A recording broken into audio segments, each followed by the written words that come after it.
Joining us tonight is Tom Fitton, the president of Judicial Watch.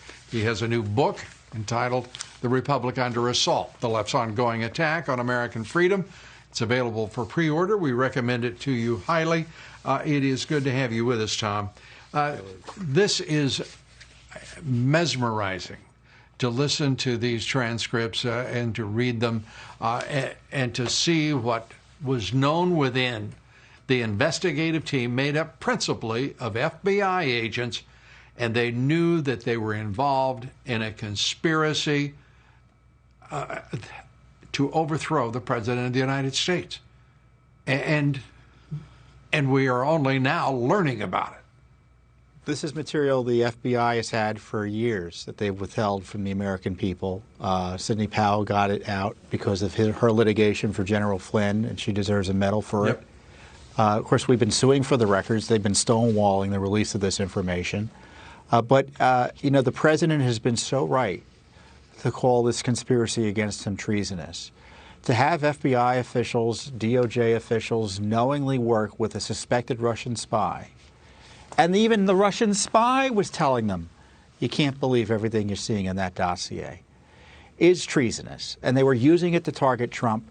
Yet Barnett, he's talking about, I wanted it out of the Flynn investigation.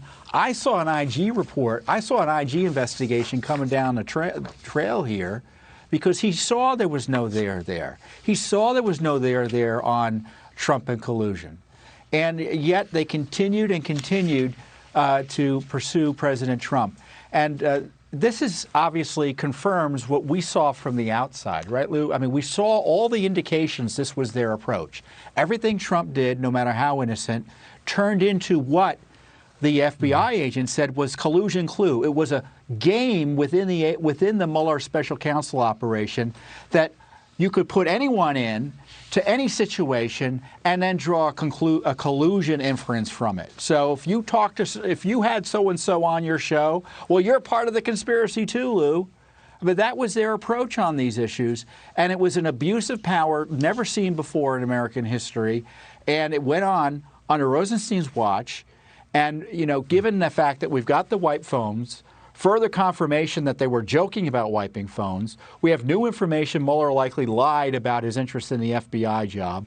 We have this in-your-face evidence that they all knew it was a scam and lied to the court and obstructed justice otherwise.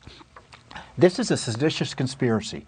I don't know how else to describe it, and it needs to be prosecuted. Obama needs to be halted before the docks very here simply, and raised and questioned under oath. Tom, very simply, as far as I'm concerned, I don't know that we could believe them any better under oath than we can their own words on transcripts of their earlier remarks when they were not under threat. They're under threat now, I believe, Tom, and there is here a perhaps small but nonetheless present opportunity to actually hold accountable those who carried out this effort to overthrow the presidency of Donald Trump.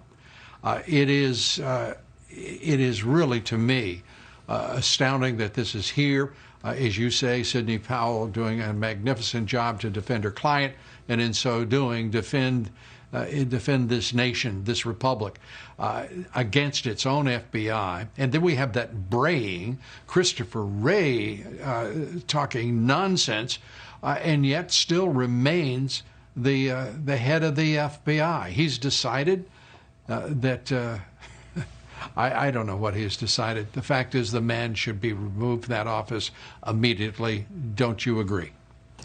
Well, certainly he needs to answer for the questions that have arisen here, and I don't know. Maybe he can go on a leave of absence. Take some time out so we figure out what he was up to and what he knew and when about this cover-up. Because this is a cover-up. These are not documents that they found in a box somewhere they didn't know they had. They all knew they had these documents. We've been litigating for these documents. General Flynn's been asking for the documents for a year or two. They had an obligation to give them to the court. Is Judge Sullivan going to bring? He's been persecuted, as you know, for 4. No, we don't know what, because the judiciary is every bit as corrupt as the Department of Justice and the FBI. And everyone, it seems, in those agencies and departments and branch of government really don't give a damn about their integrity or that of their colleagues. People are not coming forth to explain why an appellate court moved against law, tradition, precedent to further become an active force in the persecution of General Michael Flynn. It is unbearable to think that this is what this country has descended to, but make no mistake, anyone watching you and me, very clearly, your suspicions of the worst of this government have been absolutely corroborated. Your thoughts, Tom, as we wrap up?